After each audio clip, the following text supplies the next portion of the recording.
and welcome finally to the fifth episode, right here, fifth episode of It's Lit here on Glitz and Grammar. And today I wanted to talk to you about this book called Monster by Walter Dean Myers. It's a really unique book. I really liked it. And it's very, it's interesting. I'll give it that.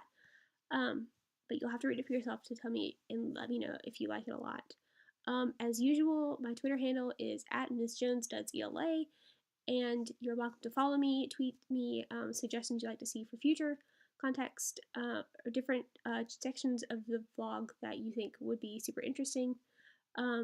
This is the last one for a while for young adult literature before I start my student teaching process. And I probably won't post much over the holidays because I'll be with my family. I hope you will be as well. But if you think of any new things that you would like for me to talk about or show you or anything like that during my student teaching process, just let me know in the comments below or you can tweet at me.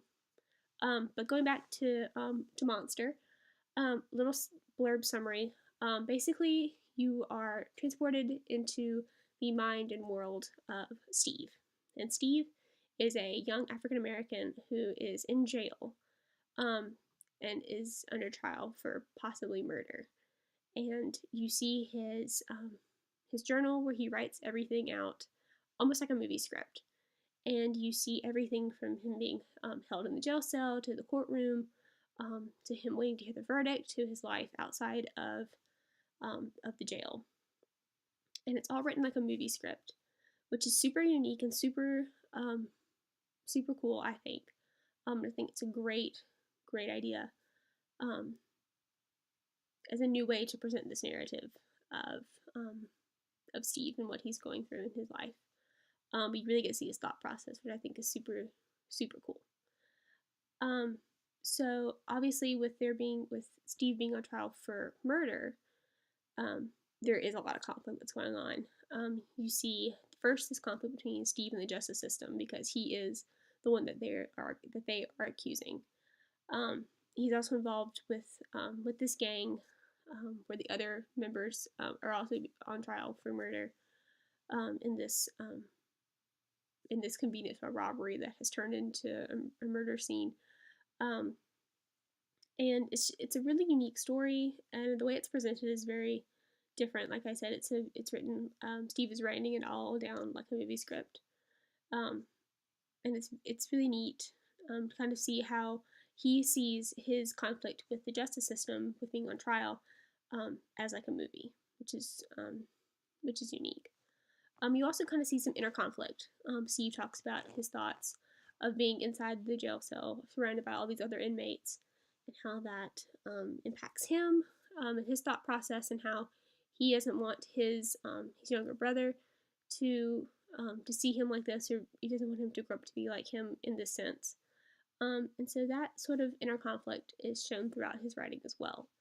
And I think that's just a really nice, no, it's not nice, it's conflict, and it's jail. But it's a nice way, juxtaposition almost of like the bad things, but it's written so beautifully that it all just kind of melds together into this wonderful story that is being shown.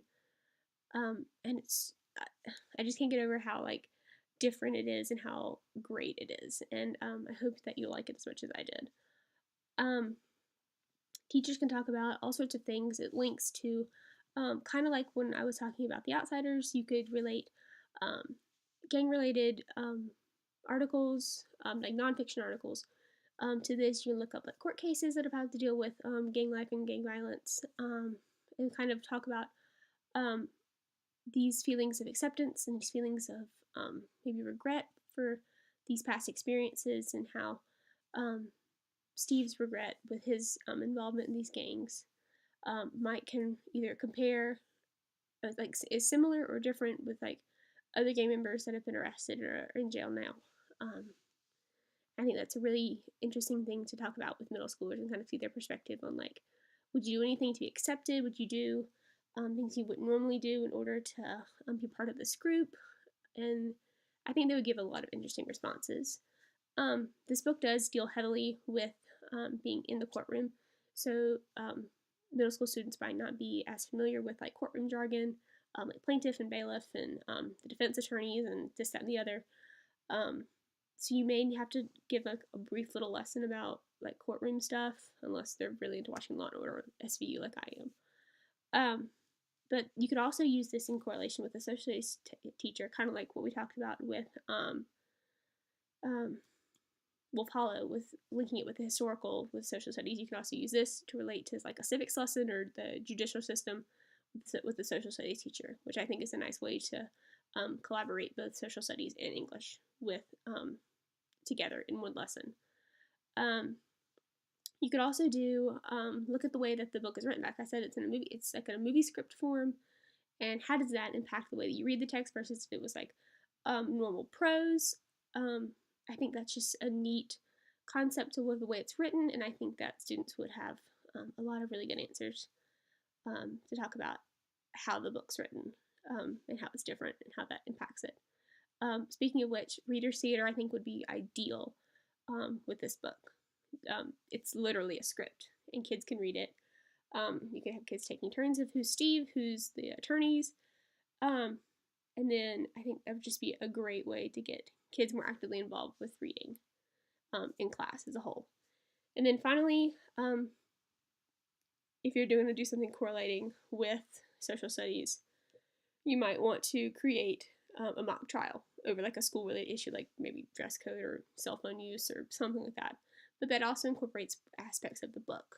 There's a scene where the attorney's doing a flipped cup thing to get Steve to say kind of the right answers when he's on the stand, and so maybe use that technique in this mock trial and incorporate other aspects of the book into this mock trial.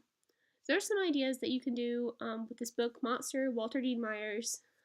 It's great. Would definitely recommend it.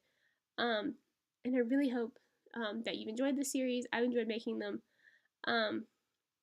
You're welcome to follow me on Twitter. Again, that is at Ms. Jones Does ELA.